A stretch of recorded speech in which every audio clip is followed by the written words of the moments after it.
Hello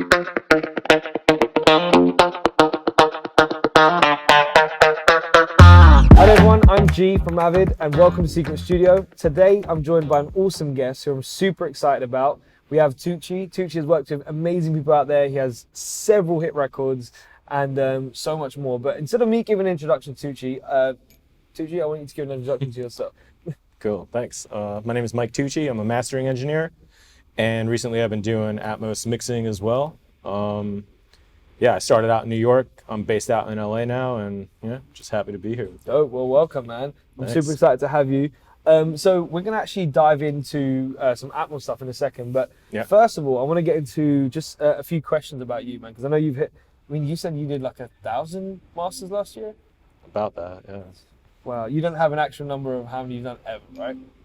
Not a total body count, not yet. But Soon you have to sit there and just like count them all up. But that's amazing, bro. That is like, yeah, that's amazing. And obviously there's a reason why people go to you, man, and stuff like that. But we want to touch on like, you know, your journey. I wouldn't say just with Avid specifically, but like when you started out, it wasn't 1,000 records a year. The journey building up all the way up to now would have been it's not easy, right? It's basically what I'm trying to get to, and it's taking you a journey. So I want to really touch on like your first journey with like Pro Tools or how that came about. You know, when was your first experience? I know you've already told me that you had an MBox and the evolution of MBox has changed, and you know now we have new technology, MBox Studio. But when was your first experience with Avid and Pro Tools or MBox or whatever it is? Well, I had I was playing in a band called Unstoppable Death Machines, and we just wanted to start recording ourselves, and the MBox was kind of, you know, one of the first things we were trying to do. It was really just like a stereo capture of the room, like a live band, like, you know,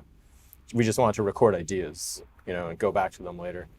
But it was like the MBox that, you know, stood up straight, that one, in an early version of Pro Tools, whatever it was. And that was like the first time you're dabbling in the Pro Tools land. Wow. My first experience ever seeing Pro Tools was, I was a kid. I was in a band called Addicts Noise with my brother, and we went to record our first EP. And the guy who like engineered it, he was like, "Oh yeah, I use the same software that Madonna uses," and blah blah blah. And it was Pro Tools. And it was like an old version of Pro Tools in like it wasn't even 2000. It was like 1997 or 8 or something like that.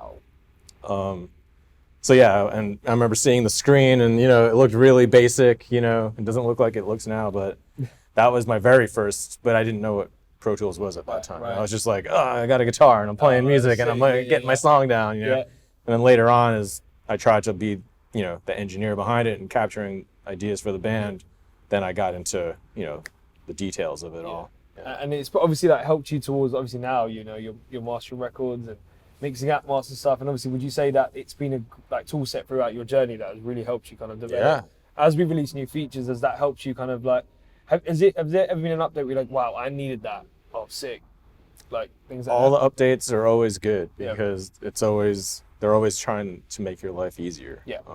So yeah, you know, I mean, Pro Tools back from when I first saw it to what it is now is just like light years away. Yeah. I mean, we have the display, and in there we have like you can see what it looks like. There's still similarities because I've never seen it from that day, and there's still similarities, but like it's come a long way.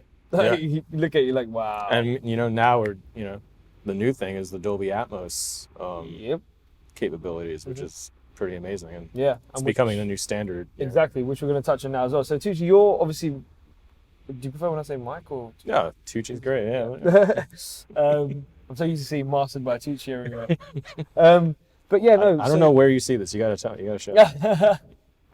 So we want to just touch on Atmos basically, but obviously for the viewers out there, you know, like it's something that's really like climbing and how things are going, you know, immersive, binaural and stuff like that. So I really want to touch on the like what your take is on Atmos and how you got into it, because obviously you're a mastering engineer, you've got mixing experience as well, and obviously now you're going kind of into mixing. Yep. How has your journey gone into Atmos, and why and how? I just always been that kind of person who needs to get on the new thing. And the new thing here is Atmos, and you know, part of being an engineer or part of trying to be a successful engineer is adapting with change and, you know, moving with the times. You don't want to get left behind. So one of the first things I ever did for Atmos. I get the stereo mixes that I master. And to me, Atmos is really just another format, right? It's almost analogous to taking a stereo mix or a master and, putting it onto a vinyl disc. You're transferring the medium to another format, right? In that case, the format is a piece of vinyl. In this case, the format is the room, right? So there's a lot of debate about what should or shouldn't be done in an Atmos situation. But for me, as an engineer, and what I'm hired to do is to take the stereo master and take the stems and reformat it for Atmos. And really, it's respecting the intent of the final approved mix that everyone's listened to, everyone's heard, the artist made it, the producer made it, everyone's happy with it. You're not trying to remix something that's already been mixed and that's a hit. To me, I'm just reformatting it for the room, essentially. I'm not disrespecting the mix. I'm not making my own production decisions because it's not my place, right? So to me, it's just another format, and the format is the physical space that we're listening to. That's amazing. I love that, and I love the whole transfer thing as well on the vinyl stuff, because that's so important to tell people out there as well. But obviously today you've brought something in, and we're going to briefly touch on just beds and objects, if you can, the difference, because I know people get confused with that, so it'd be good to get your kind of take on what the difference is. Yeah, for sure. So when you open up Pro Tools and you're just starting to get into Atmos, and you say you open up the template, the default template just gives you objects, right, 11 through 128. Yep. And at first glimpse, if you're someone who's just starting to get into this, what you would do is import audio into these tracks, and then you'd have to literally go in here, and everything kind of starts in this default left and right situation, right? And if you have audio in, 30 tracks, you have to do this 30 times. Oh, say for example, this is a bass. Oh, this is the bass. Now I want to move the bass here. And then you get drums. Oh, okay, I want the drums there. So you have to do this 30 times, right? Or however many times. My approach to Atmos is to create object beds. So we have predetermined spaces. This is the front. And I'm showing stereo because most people are going to be using stereo stems, right? So for the purposes of that, we'll keep it stereo. So just double check, you can't really in Atmos be mixing anything mono. Everything is stereo. You can, and I have another object bed up here where you can send mono parts to here. For example, my left. That's just the left. Oh, right. Okay. Sorry. Yes. Here's the right, or center. Here's the right. Yeah, computer's bugging. All right, and then we got the wides. Left wide, right wide. Wow. But down here, this is just for stereo.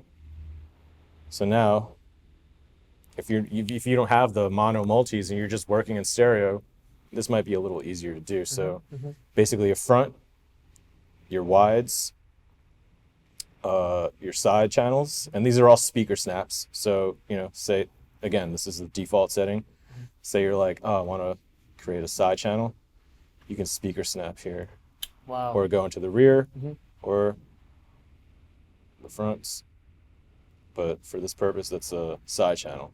So I basically create aux channels. These are all aux channels. And we assign them to whatever object path we want. And then we decide, based on what we want, I have it designed front, wide, sides, rear, front overheads look like this. Side overs and the rear overs. So this creates the space for you already. So you can import audio into the session and say, okay, I want my bass to go to the fronts. And then you just, let's create an audio track.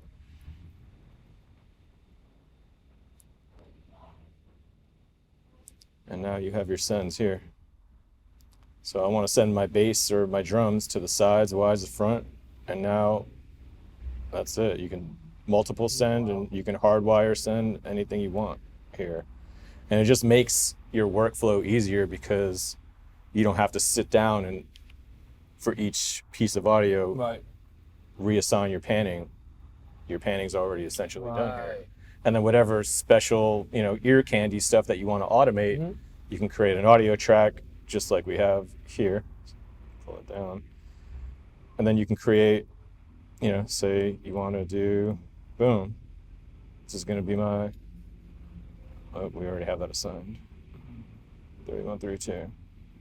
So now you can say you want vocals floating around. You can do automation here, or you can bring up the Dolby Panner. Right. So just for workflow purposes, because you'll get a different set of stems every time. You already have your placement, your panning already done, and it's going to allow people to just work a little faster. Mm-hmm.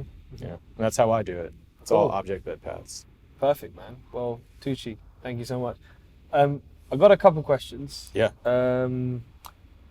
Not questions, but more advice. So obviously, you're doing a lot.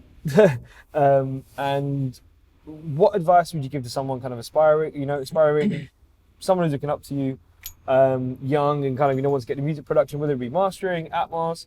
Obviously, Atmos is pretty technical, and to be honest, it is the future of the world that we're in. Right? It's moving quick. Obviously, immersive stuff, and now headphones, and it's really moving. Like compared to like 5.1 and stuff, it's progressing really fast, right? Yeah, definitely. Or compared to last year even. So, what's your advice to someone young out there who wants to be in your position today? What would you tell them? Don't stop. Just keep going. Time is your biggest ally and your biggest enemy in this business. And you have to use both a little wisely. But sometimes you're not going to get the projects you want or the credits that you want. But if it's something that you really want to do, just keep going. And you'll be unstoppable if you just don't stop. Perfect. Thank you so much, Tucci. Cool. Good seeing you, man. Hell yeah. My Thank guy. you. Thank you so much for that, guys, and stay tuned for the next episode.